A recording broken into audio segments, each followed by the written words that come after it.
Hello everyone, my name is Matthew Slack. I'm a personal trainer, adult educator, and education liaison for Good Life Fitness. Today we're going to look at an online article called Desiring Difficulties. The author, Blake Harvard, is an AP psychology teacher in Madison, Alabama. He has his Bachelor of Science and Master's in Education from the University of Montevallo. In this article, Harvard cites that it is human nature to look for the path of least resistance. But easier is the fallacy of long-term learning. He cites from a published research study in 2009 by Jeffrey D. Karpicke. In the study, they surveyed 177 college students and asked them about their main strategies for studying. 84% reported using rereading as a strategy, with 55% stating it was their main study tool. Only 11% reported using recall, with 1% claiming it was their main strategy. Without a doubt, rereading material is cognitively easier than self-testing.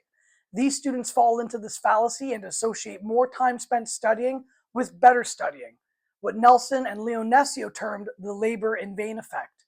When you're reading and rereading notes, you're not tasked with recalling or retrieving information from memory. And if a strategy isn't cognitively demanding, the learner is probably not studying in the most efficient and effective manner. This is where the main topic of this article comes into play. Desirable difficulties, as coined by Dr. Robert Bjork, is about learning conditions that trigger encoding and retrieval processes that support learning, comprehension, and remembering. Bjork provided 4 learning conditions that may create desirable difficulties. The first one, varying the conditions of practice. When instruction occurs under conditions that are constrained and predictable, learning tends to be contextualized. Material is easily retrieved in that context, but the learning does not support later performance if tested at a delay or in a different context. In contrast, varying conditions of practice, even varying the environmental setting in which study sessions take place, can enhance recall. When my interns take courses, we can replicate what was learned by applying it to our clients and our members.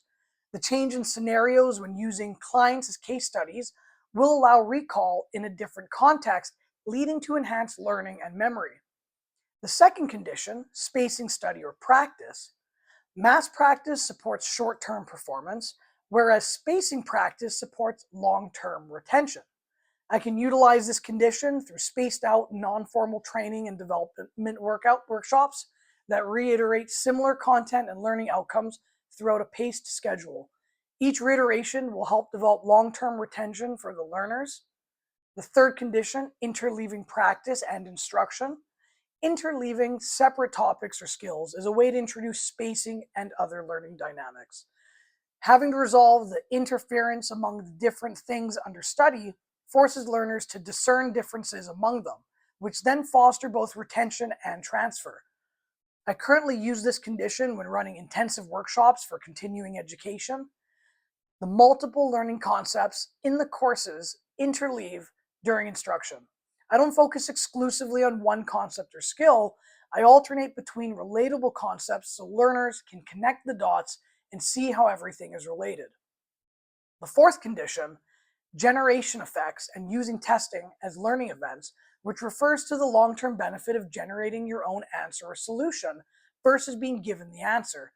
Basically, anytime you look up an answer or have somebody tell or show you, you rob yourself of a learning opportunity. This last condition I use regularly when mentoring. As opposed to directly handing out answers for their questions, I ask them to draw their own conclusions and to provide their own answers. This concludes my video podcast on desirable difficulties. Thank you again for listening in.